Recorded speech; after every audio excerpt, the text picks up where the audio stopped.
박수 한번 주시죠.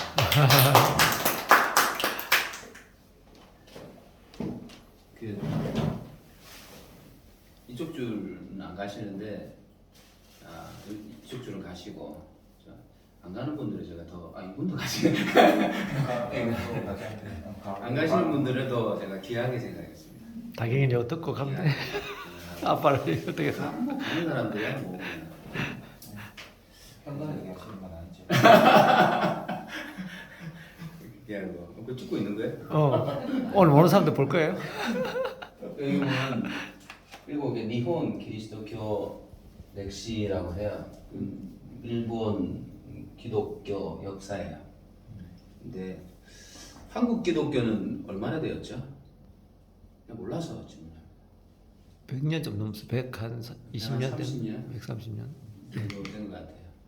근데 일본 그 카톨릭 말고 개신교는 한 150년 정도 되었어요. 그래서 개신교는 우리보다 빨랐어요. 빨랐고 그 전에 일본은 또 카톨릭이 들어왔죠. 그 임진왜란이 언제죠? 역사는 아니 이거 나 역사 가르치기 싫은데 뭐 숫자 외워야 되고 사람 이름 외워야 되고 그런 거잖아 역사는. 최근에 대학 가치고 알아야지. 이게 이거잖아. 1592년 임진왜란. 대충 이때 임진왜란 때 토요토미 히데요시 알죠, 그죠? 요 앞에가 오다 노부나가라고 있고 그다음에 토요토미 히데요시는 알 거고. 어쨌든 이 사람이 1595년 언저리에 보니까 1573년도에 천하를 통일했죠. 그렇게 하였고 어쨌든 토요토미 히데요시 이전에 프란치스코 자비에라는 어느 나라 사람 같아요? 보니까 유럽에 있어. 어느 나라 사람? 프랑스 땡. 겐토 찍어봐요. 이탈리아. 아니고. 맞출 것 같은데. 포르투갈. 포르투갈 신부인데 원래 인도 갔어요. 인도 가서 선교하다가 그 당시 한참 그죠? 인도 가서 선교 많이 했는데 어쨌든 이 양반은 또 일본으로 갔죠. 갔는데 또 보니까 1549년도에 도착을 했고 한 2년 3개월 정도 선교했어요. 그거밖에 안 했어. 그리고 집에 갔어. 중국 갔어요. 중국 갔고. 근데 특별히 야마구치에서 5개월 동안 선교를 했는데 이게 뭐 500명이 세례를 받았어요. 기적 아니에요? 500명이 세례를 받았다니까. 그래서 그리고 이분이 그냥 2년 한 3개월 하고 집에 갔는데 그 이후로도 500명 세례 받고 뭐 많이 세례 받았겠죠 있을 동안. 그래서 결국은 뒤에는 한 2,000명까지 1556년도 했다 보니까 한 세례 교인이 한 2,000명 정도 일본에 있었대요. 그래서 시작은 꽤 괜찮았다는 생각이 들고 그래서 꽤 오래됐잖아요. 1149년도니까. 그러다가 오다 노부나가가 이렇게 죽고 대신에 토요토미 히데요시가 천하를 또 통일하고 그런 다음에 처음에는 이 토요토미 히데요시가 기독교에 대해서 호의적이었어요.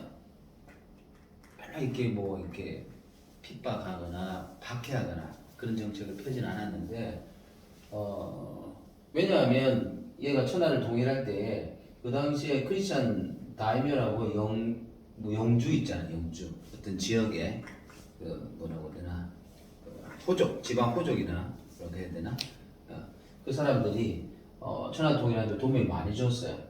저희 입장에서는 땡큐한 거 아니에요, 그죠? 그리스도인들이 그 당시에 그리스도인들이 많았죠.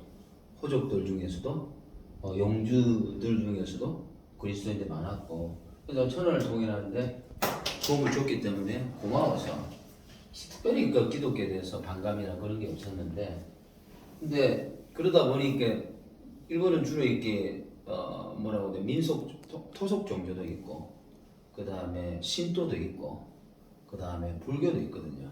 근데 불교 사람이 많았단 말이야. 불교 사찰이 많았는데 너무 이게 도요토미 히데요시가 뭐 기독교만 그렇게 하니까 반발이 있죠. 오히려 역차별이지. 그들 입장에서는. 일단 반발이 생기니까 그때부터 1587년도에 송교사 추방령을 내리고 뭐 전국적으로 기독교를 단합한 것 같지는 않고 지역적으로 기독교를 단합한 것 같아요. 그때부터 단합이 시작되었죠. 그렇게 하다가 그 빨리 넘어갈게요. 최초 그 일본 키리스탄이라고 그래요. 일본 말로 키리스탄. 그리스도인데 그걸 키리스탄. 크리스찬 있잖아. 키리스탄. 그래서 최초 키리스탄 대순교가 있었는데 1597년도에 26명이 순교를 했고 십자가가 달려 죽었고 그 다음에 창으로 찔러버렸어요. 좀뭐 밑으로 쿡 찌르고 밑으로 해가지고 그래서 죽였어요. 그래서 이게 최초 순교고요. 그러고 난 다음에 보니까 뭐 거의 매일 순교 당하고 그 예수를 믿는다 이유만으로 이렇게 순교를 당했죠. 한국은 순교의 피가 어느 정도인가요? 난 잘 몰라서. 목사님. 정확하게 모르겠네. 한국은 뭐 많지는 않는 것 같아. 천주교 신자들이 천주교에 많잖아. 밖에 많지. 천주교 신자들 밖에 많듯이. 그 다음에 그 토요토미 히데요시 다음에 도쿠가 이에야스예요. 1598년도에 또 이렇게 뭐라고 해야 되나 왕이라고 합시다. 뭐 그렇게 됐고 그래서 에도에 막부 정권을 수립했는데 이 에도가 지금 동경이에요. 원래는 교토가 그 수도였는데 그 동쪽에 있는 교토라고 해가지고 도쿄 그래서 옮겼어요. 그래서 지금의 도쿄. 그래서 그걸 에도 시대라고 해요. 에도 지다에. 그래서 에도. 근데 이 녀석이 도쿠가와 이에야스가 이 양반부터 전국적인 크리스탄 금교령이 내려졌어요. 여기 1614년도에 있잖아요, 그죠? 그래서 이 도쿠가와 이에야스 정권 이후로 메이지 유신 때까지 한 250년간 철저하게, 그러니까 1868년도까지 한 250년간 철저하게 기독교 박멸전을 저질렀어요. 기독교 박멸전쟁. 그래서 구체적으로 어떤 게 있었냐면 원화 대순교가 있었고요. 나가사키 짬뽕 아시죠? 나가사키 유명한 짬뽕인데 거기서 순교가 많았는데 한 55명 순교가 있었고 여기는 어린아이도 있었고 여자아이도 있었고 뭐 그랬습니다. 특별히 여기 보니까 죽일 때 히야부리형 해가지고 장작불에 천천히 죽이는 화형을 했어요. 장작불 피워놓고 거꾸로 매달아 놓고 서서히 이렇게 뭐라고 돼? 익혀서 죽이는 불에 뭐 그런 것도 하고 그 다음에 뭐 목 잘라 죽이고 그 다음에 또 어떤 게 있었냐면 여기 보니까 또 유황불 있잖아요. 일본은 또 섬나라이기 때문에 화산도 많고 유황도 많잖아. 그럼 데려가가지고 한 120도 되거든요. 거기에 예를 들어서 여기 상처가 났잖아. 그럼 유황액 해가지고 이거 드시고 그리고 유황불에 그죠? 뭐 그런 물도 있잖아. 그래서 서서히 이렇게 익혀서 죽이고 거꾸로 매다가지고 죽이고 또 어떻게 죽였냐면 수장도 했어요. 수장을 어떻게 하냐면 바닷가에다가 어쨌든 이렇게 뭐라고 되나 민물 썸을 있잖아. 그 썸을 때 십자가를 그냥 바닷가 있으면 모래사장 있으면 뭐 이렇게 물 쭉 빠져나오면 저쪽에 물 다시 들어오기 전까지 십자가 박아놓고 이렇게 해놓고 민물 들어오는 거지. 서서히 그렇게 죽이고. 그래서 뭐 온갖 잔인하게 다 죽였죠. 그렇게 하기도 했고. 그랬기 때문에 그리고 또 예를 들어서 감시 제도가 있었어요. 북한에 지금 5호 담당대도 있고 감시 제도가 있잖아요. 그래서 한번 신고하면 어떻게 되냐면 뭐 상금도 주고 보상금도 주고 3조금을 하고 그랬어요. 그 북한이 똑같이 하고 있잖아. 그죠?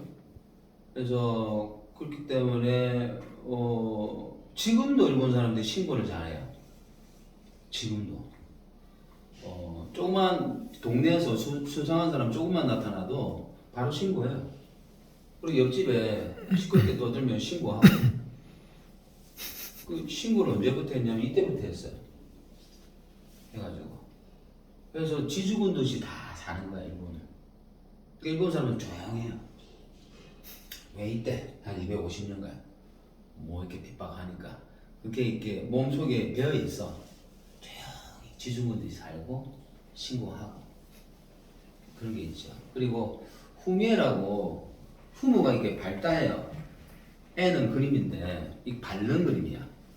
그러니까 쉽게 말해서 이게 후미에라고 그러면 여기다가 그 뭐라고 해야 되나 성모 마리아 그림이라든지 예수님 그림이라든지 그 조각 그런 거 하고 조각이나 그런 거 가지고 이게 두는 거 두고 동네 사람들 모아가지고 기독교인들 색출하려고 다 밟고 지나가라 그래요.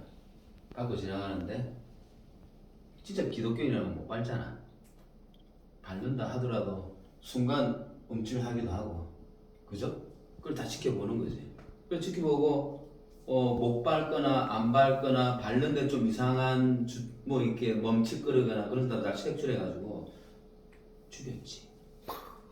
그래가지고 그 후미에가 아직까지 인터넷 구글 쳐봐요. 후미에 치면 나와요. 그렇게 색출해서 북한하고 비슷하잖아. 북한이 이 자식들이 시작은 일본 놈이라고 저 일본을 잘 아는 일본인들이 했죠. 그래서 250년간 그 동영상 그 비밀로 하세요. 알겠는데, 비공개로 하니 걱정하지 마세요. 그런 일이 있었다고. 그래서 그 정도로 단합이 심했죠. 그러다 보니까 기독교인들이 숨었어. 그래서 그 잠복하다 숨다가 일본말로 카쿠레거든요. 그래서 잠복하고 위장하고 숨어 있는 크리스찬을 카쿠레 키리스탄이라고 그래요. 카쿠레. 그래서 어떻게 일본 집은 집집마다 불단이 있어요. 그 다음에 불상도 있기도 하고 부추단이라고 그러는데 그다음 조상님 사진도 있고 그렇거든요. 그래서 그냥 어떤 그 뭐라고 하나 부처님 불상인 것처럼 해가지고 겉은 그 뭐라고 해야 되나 부처 얼굴 같은데 자세히 보면 성모 마리아 얼굴이야. 자세히 뚜렷이 이 성모 마리아네. 멀리서 보면 누구 같냐? 부처 같아요. 보살 같고. 그래가 자기 신앙을 그런 식으로 드러냈죠. 바로 그냥 대놓고 드러내서 그죠? 예배 드리거나 그러면 그 시기 하니까 잡힐 수도 있으니까 조각을 하더라도 집에 상을 만들더라도 그런 식으로 만들었다고 하더라고요. 그래서 250년간 숨어 지냈지. 250년간 그리스도인들이 드러낼 거 예배는 못 드리고. 그래서 나중에 250년 후에 결국 여전히 카쿠레 크리스탄이 있다는 걸 발견하게 됐죠. 그 큰도교회 용어로 발각되었죠. 그런 일도 있었고. 또 그 다음에 여기 보면 오무라의 코리 쿠즈레가 있는데 여기는 또 그 당시에 이 오무라라는 동네에 한 6만 명의 그리스도인이 있었는데 이때 완전히 그냥 다 죽였는데 411명을 참송시켰대요. 1658년도에. 그래서 에도 시대 때, 그죠? 에도 도요토미 히데요시 해가지고 이때 250년간 한 20만, 30만 명이 순교를 당했대요. 이런 일이 있었거든요. 어때요, 여러분들? 이런 일이 있었는데 이런 이야기 처음 들어보시는 분 손 들어보세요. 처음 듣고 들어봤다 한 번. 처음 듣잖아요, 그죠? 좀 많이 죽었어요. 몇십만 명 죽었죠. 몇백만 명 죽었네요, 보니까. 죽일 때도 잔인하게 죽였고. 그 어떻게 보면 일본은 순교의 피가 흐르고 있죠. 그래서 그러다가 페리제로 가시죠. 페리제도 들어봤죠. 1853년도에 이 양반 들어와가지고 배 타고 들어와가지고 일미 화친 조약, 그 다음에 일미 수호 통상 조약하고 그때부터 이렇게 일본이 문호를 열었죠. 그리고 난 다음에 1868년이 명치 유신 알죠, 그죠? 메이지 유신 그때부터 시작되었고 93년도까지 했나 그 개혁을 유신을 했는데 그때 처음 여기 보니까 1859년도에 의료 선교사 햇번이라고 이분이 첫 개신교 선교사인데 일본으로 들어왔어요. 그래서 햇번숙이라 해가지고 학교를 만들었는데 그게 메이지 대학이 지금의 메이지 대학이 되었고 그 당시에 선교사 들어와서 주로 이렇게 병원 세우고 학교 짓고 그랬어요. 그래서 일본 학교들 보면 100년 넘어요. 100년 넘고 뭐 그런 병원도 그런 거 너무 많아요. 그래서 햇번이라는 의료 선교사가 처음 들어왔다. 그 다음에 이번에 여러분들이 일본 가시면 동경을 오시면 일본 첫 개신교 교회가 있는데 요코하마에 가시면 가이칸 교회라고 해서 가이칸 교회, 해안 교회. 이런 가이칸의 의미가 해안. 거기도 방문하게 될 거고. 그래서 결국은 1874년도에 기독교 금지령이 해제는 되었어요. 해제는 되었는데도 불구하고 이런 사람들이 좀 잔머리를 잘 굴리니까 종교는 내면적인 거다라고 이해시켰어요. 가르쳤어요. 그래서 마음속으로 예수 믿어도 된다라고 허용한 거야. 네 마음으로는 예수 믿어도 된다 그랬는데 근데 외부적으로 이렇게 티를 내면 안 된다라고 이렇게 한 거야. 그러다 보니까 성전 출판, 설교, 전도 금지예요. 하지만 마음으로 믿어도 돼. 네 입으로 그냥 예수 믿어요. 그래도 상관없어. 그렇지만 설교하거나 성전 출판하거나 전도는 안 됩니다. 그래서 이게 있었는데 그러다 보니 일본 그리스도인들은 전도 안 해요. 전도를 안 하거든요. 꼭 하라고 강조도 못 해. 그리고 가족 구원에 관심도 없고 또 가족들한테 복음을 전하지도 않아요. 어차피 신앙이라는 것은 내 마음속에 있는 거고 내면적인 거기 때문에 그게 지금까지 남아가지고 그래요. 일본은 아직까지 그렇고. 그래서 일본이 왜 예수 믿기 힘드냐 또 복음 전하기 힘드냐 이런 역사가 있어요. 여전히 두려운 거야. 일본 사람들 이런 역사 모를 수도 있어요. 전혀 모를 수도 있지만 DNA 안에 그죠? 핍박당하고 그죠? persecution 당한 DNA가 있겠지. 그런 게. 그러다 보니까 이렇게 예수 믿는 건 두려움의 대상일 수도 있겠죠. 이런 게 있고 오케이 여기까지 간략하게 일본 선교 제가 한 15분 만에 이야기했어요. 보통 이거 한 며칠을 강의하는데 뭐 감상 짧게 제가 15분 동안 했는데 뭘 느꼈습니까? 뭐 이렇게 한마디 세우세요. 일본 기독교 역사는 그 위에로도 있는데 끊고 여기 딱 할게요. 감사하잖아. 15만 했잖아. 이 유학 쉽지 않아. 일본인들은 이걸 많이 했구나. 몰랐는데 그죠? 하준이 저도 필리핀에 있으면서 정말 아빠가 저한테 누가 너한테 예수님 있냐 저런 식으로 필리핀에도 그런 게 좀 있었던 거죠. 그래. 너도 그런 상황이면 어떻게 할 거냐 이렇게 물어봤었는데 응. 그래서 어릴 때 맨날 그 상상하면서 교육을 했거든요. 근데 일본에도 되게 마음이 순결했구나 알게 됐어. 알겠습니다. 일본 기독교 역사 한 번도 들어본 적이 없는 것 같은데 좀 자세히 알게 된 것 같아서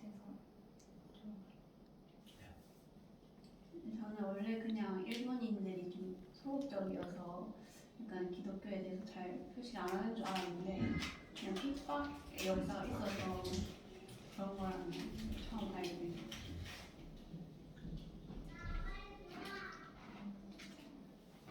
한국 역사만 알았지 일본 기독교 관련해서 처음 봤는데 사람들이 좀처럼 심한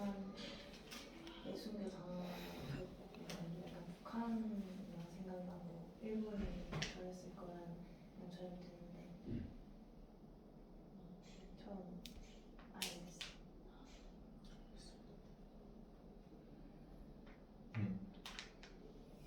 그리고 다음에 잘 보냈습니다.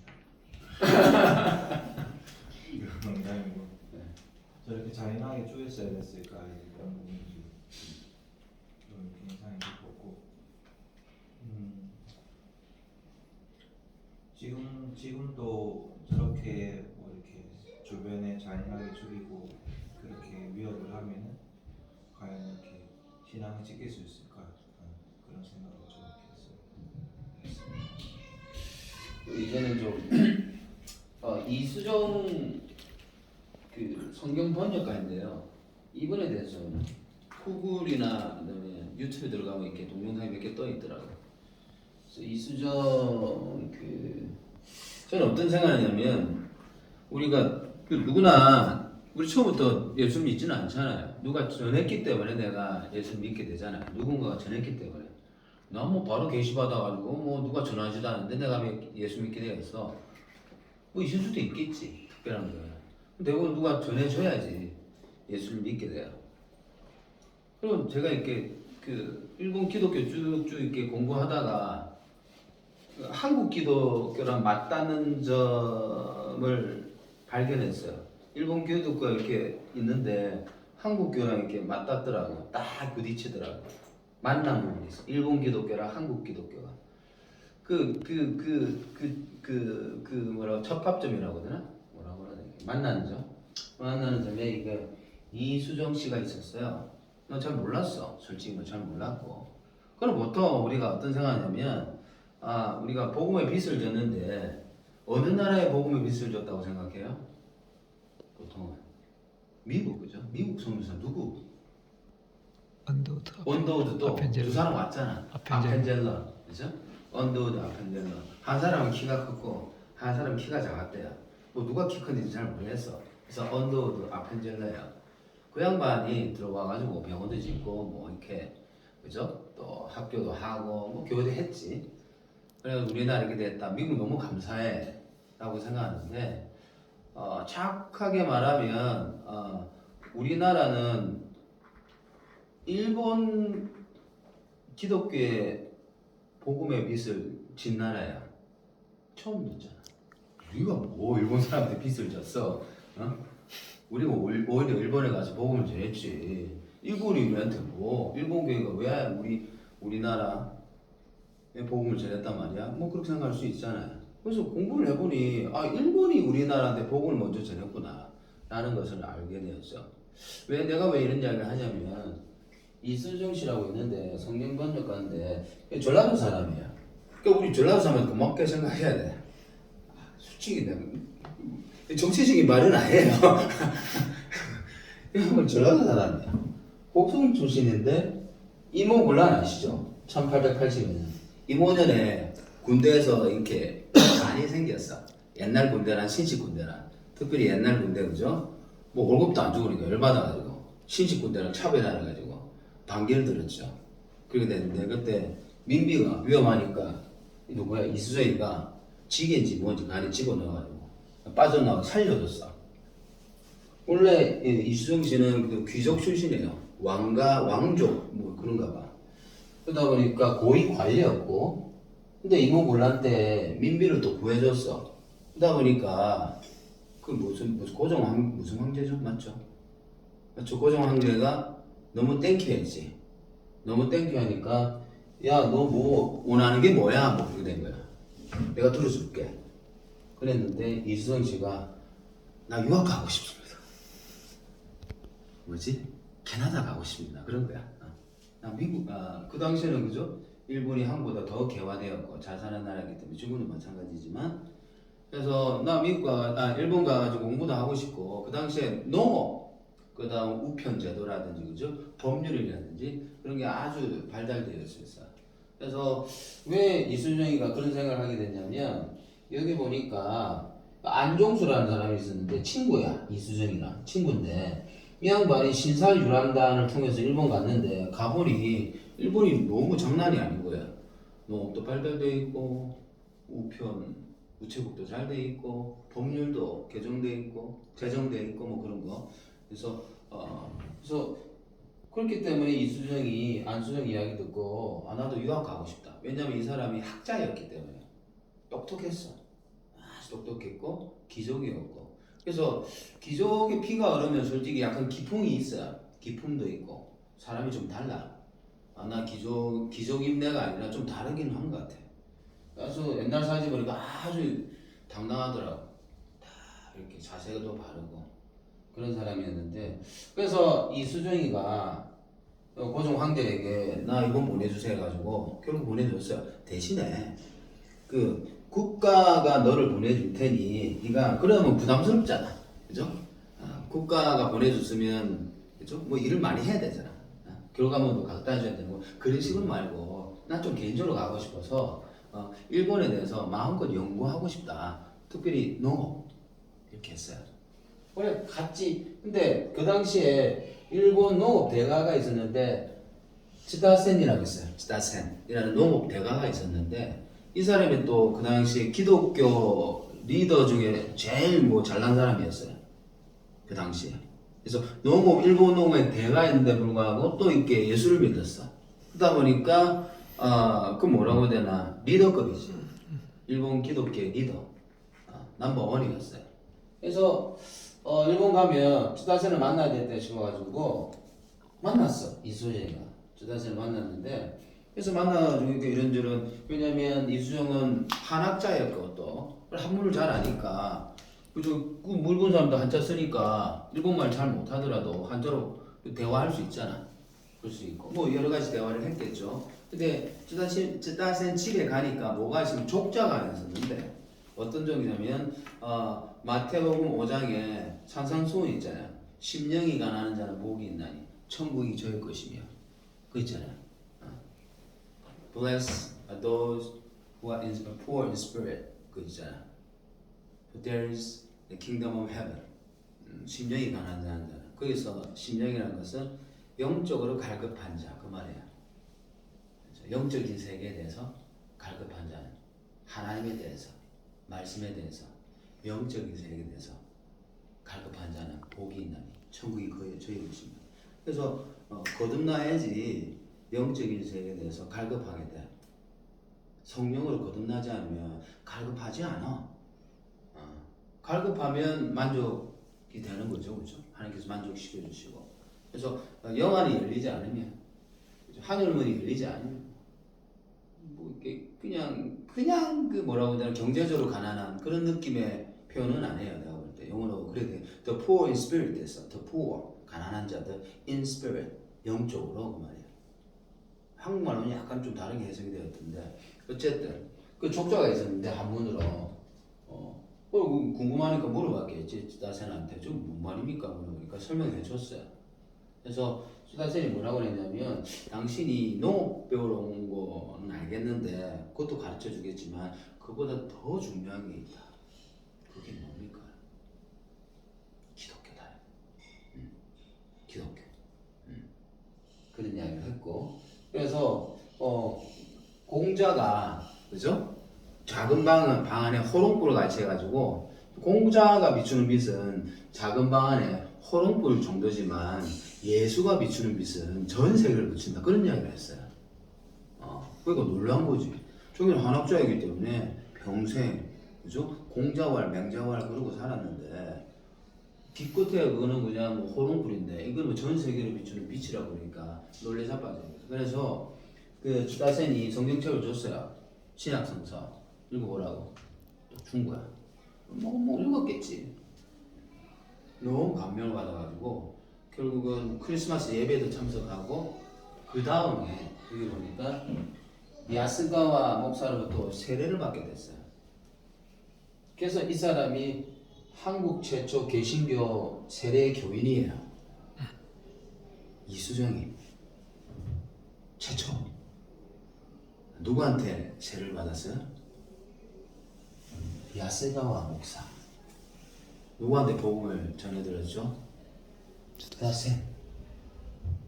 일본 사람을 통해서 이수정이가 예수를 믿게 되었고 그럼 결국 일단 이 사람은 또 학자이기 때문에 결국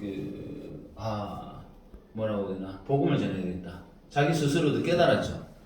그 당시에 그 한국 뭐 조선에서 예수 믿고 그러면 죽거든요. 한국도 마찬가지예요. 그래서 이 마태복음 책을 선물 받는다는 것은 죽음을 각오하고 받아야 되는 거예요. 죽음을 각오하고 예수 믿고 또 세례까지 받는다는 것은 더더욱 그렇겠죠. 발각되면 뭐 죽는 거야. 그러니까 근데 저희가 한학에서 너무 기뻤기 때문에 성경을 읽어보니까 이게 맞다, 이게 진짜 진리구나 알게 된 거지. 그죠? 대부분 이렇게 진리를 제대로 이해하는데 몇십 년이 걸리는데 이 양반은 몇 개월 만에 진리까지 온 거야. 이렇게 진리의 정수까지 마땅한 거야. 대단한 사람이 하나님께서 예비하신 사람 같고, 그래서 이 사람은 깨달은 게 자기 나라는 정말 어두운 나라다. 여전히 뭐 공자를 맹자하고 가난하고 너무 불쌍해. 그러니까 사명감에 소명감에 불탄 거지. 내가 복음을 전해야 되겠다.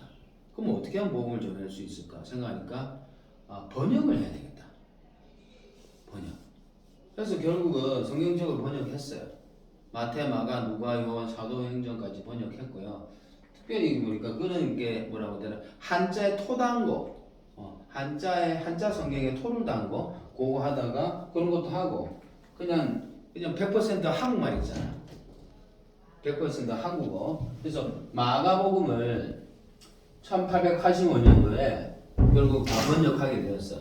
이건 미국 선교사의 도움으로 출판을 하게 되었고, 그러다가 결국 이 이수정이가 꿈을 꾸게 됐는데, 꿈에 키 큰 사람하고 키 작은 사람이 등장했는데, 그 두 사람이 만나게 됐는데, 그 두 사람이 뭐 보따리를 줬는데, 보따리를 풀어보니까 그 안에 책이 들어있었어요. 그 책을 주면서 이 책은 당신 나라에 있는 어떤 책보다 가장 중요한 책이다 라고 이야기하면서 책을 줬대요. 꿈을 꿨는데 결국은 누구를 만났냐면 언더워드와 아펜젤을 만나보니 키 크고 키 작고 그랬대요.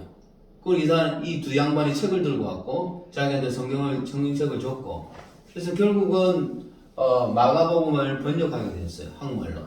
그래서 최초의 번역가죠. 그래서 이수정이가 언더워드와 아펜젤한테 한국어를 가르쳤어요. 그리고 마가복음 자기가 번역한 걸 선물로 줬어. 보통은 선교지에 가면 그 나라 말로 누가 번역해요? 선교사가 해요. 근데 우리나라는 희한하게 언더워드 아펜젤러가 오기 전에 성경책이 있었어. 한국어 성경책이. 그 누가 했냐? 이수정이 한 거야. 이수정은 누구한테 복음을 들었냐? 야스카와 센세아랑 그다음에 쯔다센 복음을 듣고 깨닫게 되었고, 이런 일이 있었죠. 어쨌든 제가 하고 싶은 말은 뭐냐면 복음의 빛을 줬구나 우리가. 하나님께서 우리에게 사랑의 빛 위에는 지지 말라고 그러는데, 뭐 사업하다 보면 빛을 질 수 있죠. 그건 좀 다른 이야기지만, 그래서 사랑의 빛 위에는 복음의 빛에는 지지 말라고 그러는데 그것도 갚아야지. 근데 가만히 들어보니 우리가 일본이라는 나라에 복음의 빛을 줬어요, 안 줬어? 내가 억지를 부리고 있는 거야 이거? 아니잖아. 딱 선교사님 그 말도 안 되는 논리네요. 그거 아니잖아. 들어보니까 우리가 일본 교회 복음의 빛을 줬어, 안 줬어? 줬어. 그치? 줬잖아. 우리가 맨날 그냥 뭐 요나의 심정으로 갈 게 아니라 일본이 우리한테 복음을 먼저 전했어. 이수정한테. 민수정 말고. 넌 감사하잖아. 복음 전화를 가야 되잖아. 우리 수정이 때문에. 이 양반은 또 한국 와가지고 보니까 순교당했다는 설이 있어요. 진짜 죽었는지 아니면 순교당했는지 몰라. 이렇게 위대한 일을 했는데 불구하고 빨리 죽었어. 하나님 빨리 내려가셨더라고, 안타깝게도. 그래서 굵고 짧게 4년 동안 활동을 했지만, 그리고 그 당시에 유학생들 끌어모아가지고 또 복음을 전하고 예수를 믿게 했고, 이수정이가 한 짧은 기간이었지만 활동은 대단했다라는 생각이 들고 어쨌든 우리 한국 교회는 일본 교회 복음의 빚을 졌다 공부를 해보니 그래서 저도 이렇게 일본 좀만 더 이야기 마치도록 할게요.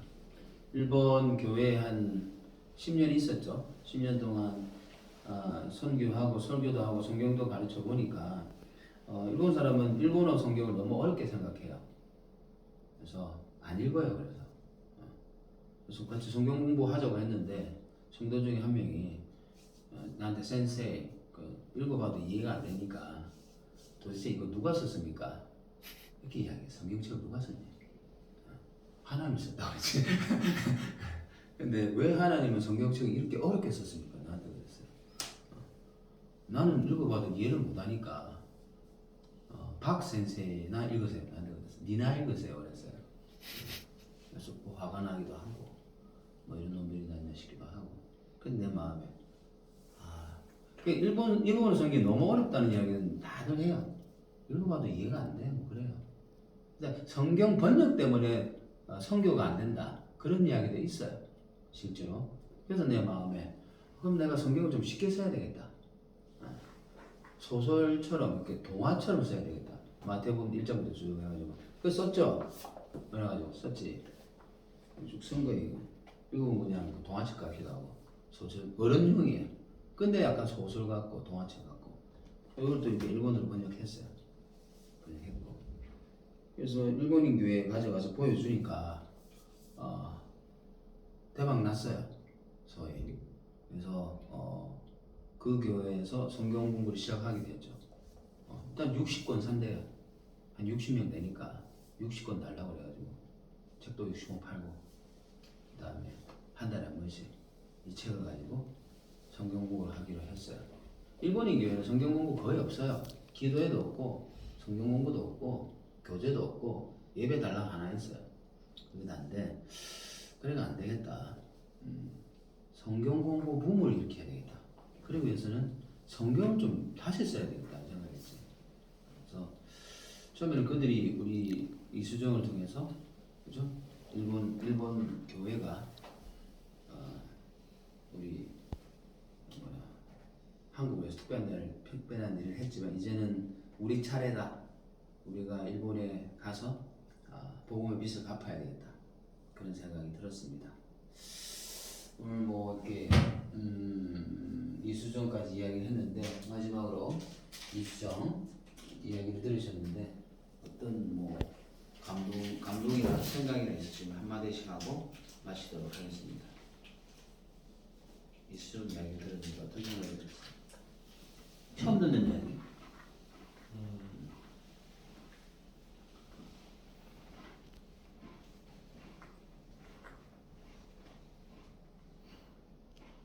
생각 좀 해볼게요. 처음 듣는 얘기는 듣고 일본 분들도 믿음이 있었구나 그래서 느꼈어요. 요즘 좋은 사람 많았어. 우찌무라 간주 들어봤지? 있어 나중에 한번 찾아봐.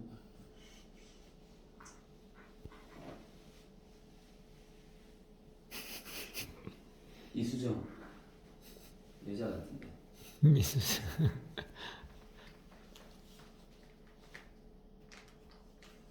뭐 없으면 패스해야 돼.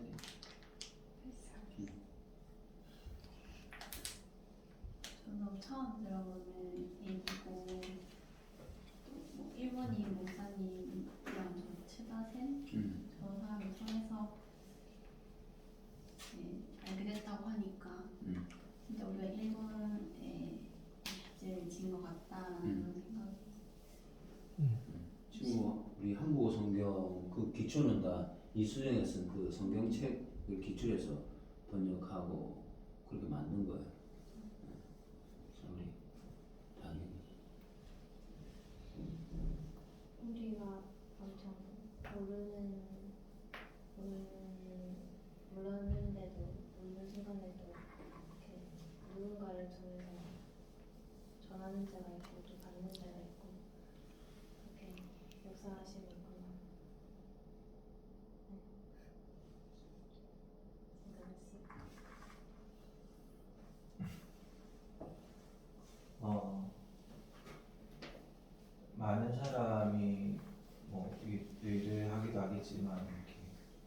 사람의 영향력이 대단하구나라는 걸 이제 좀 생각하게 됐고, 한 사람이 여러 사람을 죽일 수도 있고 여러 사람을 살릴 수도 있겠구나 라는 생각하면서 하나님께서 사용하는 한 사람이 되면 좋겠다 라는 생각이 들었고, 이분의 복음의 빛은 이제 박형원 선교사님이 갚아주시지 않으실까.